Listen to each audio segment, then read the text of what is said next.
Hi hello అందరికీ నమస్తే. ఈరోజు ఒక మోరల్ స్టోరీ తెలుసుకుందామండి. అందరి గురించి వేర్లేండి. నేను నార్మల్గా మా చైల్డ్స్ అప్పుడు జరిగినవి, మేము చిన్నప్పుడు చూసినవి. ఇది మేము స్కూల్కి వెళ్ళినప్పుడే. అప్పుడు స్కూల్ దగ్గర ఆయాలు ఉండేరండి. ఆయాలంటే అదే అక్కడ స్కూల్లో చేసే ఆయాలు కాదు. వాళ్ళని కూడా మేము అంటే బయట కొనుక్కుంటాం కదా, షాపు తినుబండారాలని కొనుక్కుంటాం కదా. తినుబండారాలంటే బయట అంటే అవే గొట్టాలను సంథింగ్ అవి చాలా తినేవి ఉంటాయి. అవన్నీ బుట్టీస్లాగా ఉంటాయి. పెద్ద పెద్ద బుట్టీస్లో వేసుకొని కూర్చొని అమ్ముకునేవాళ్ళు అనమాట. ఇంటికి వెళ్ళేటప్పుడు, ఇంటికి వెళ్ళేటప్పుడు పాపం చాలా బండ్లు వాళ్ళందరూ వచ్చి అమ్ముకునేవాళ్ళు అనమాట. అట్లా ఇద్దరు ఆపోజిట్గా కూర్చుంటారు. వాళ్ళకి కాంపిటీషన్ అనమాట ఇద్దరికి. అందులో ఒక ఆమె బాగా వెల్ సెటిల్డ్, అంటే మంచిగా ఉంటుంది, మంచిగా ఇల్లు ఉంది, స్కూల్ దగ్గర ఇల్లు. ఆమెది కూడా కొంచెం పెద్ద పిల్లలే, అబ్బాయి ఉన్నాడు, పర్లేదు, అంత పేదరికం ఇల్లు ఏం కాదు, వెల్ సెటిల్డ్, కొంచెం పర్లేదు. అయినా ఇంట్లో ఖాళీగా ఎందుకు ఉండాలి అని ఆమె అమ్ముకుంటూ ఉంటారు తినే వస్తువులన్నీ. ఇంకా దానికి ఒక సైడ్ ఆపోజిట్ వేరే అమ్మమ్మ పాపం చూడ్డానికి బాగుండదు, అంటే విహీనంగా ఉంటుంది, కానీ మంచివాళ్ళు. ఆమె చాలా పేదస్తురాలన్నమాట. ఆమె ఒక్కటే సంపాదించుకోవాలి, ఆమెకు చూసేవాళ్ళు లేరు. ఆమె స్వయం కృషి మీద సంపాదించుకొని బ్రతుకుతూ ఉంటుంది. అట్లాగా పాపం ఆమె దగ్గర ఎక్కువ తీసుకునే వాళ్ళు కాదండి.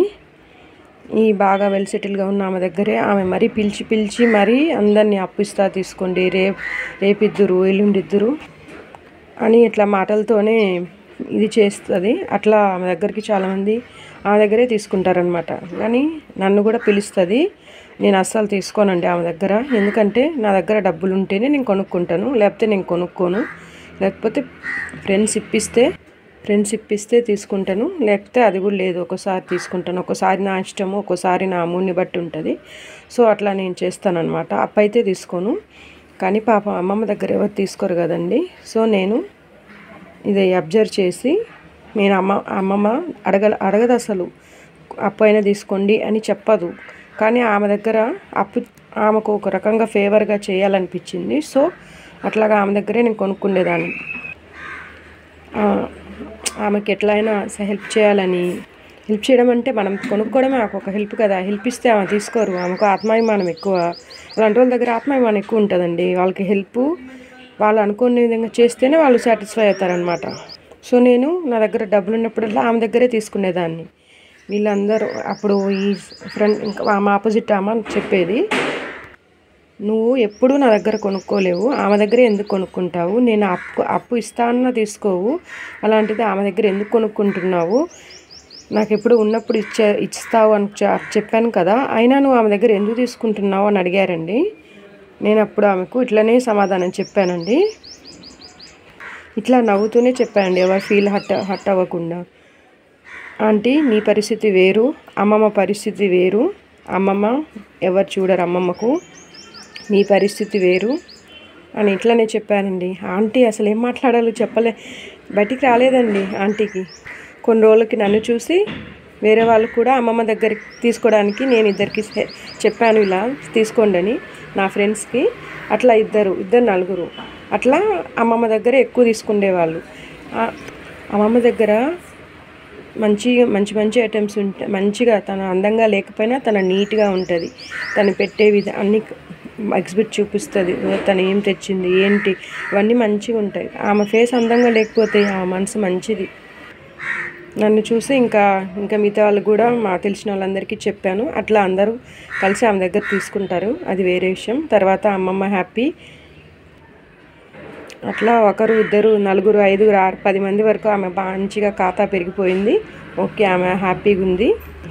కానీ ఈ ఫ్రెండ్ ఆంటీ దగ్గర వచ్చేసరికి ఆమెకు ఒక ప్రాబ్లం ఫేస్ చేయాల్సి వచ్చింది. ఏంటంటే ఫ్రెండ్ ఆంటీకి అందరినీ పిలిచి అప్పు తీసుకోండి, తర్వాత ఇద్దరు అని ఎట్లయితే ఎంకరేజ్ చేసేదో, ఆంటీకి చాలామంది డబ్బులు ఎగ్గొట్టేశారు, ఇవ్వలేదు. కొంతమంది ఇచ్చామని, కొంతమంది ఇవ్వలేదని, కొంతమంది ఎగ్గొట్టేశారు. కానీ అమ్మమ్మని మటుకు మోసం చేయాలని ఎవరికి చేయలేదు. అసలు ఆమె అడగలేదు, తీసుకోండి, కొనుక్కోండి అని ఎవరిని అడగలేదు. ఆమె పని చేసుకుంటూ పోయింది.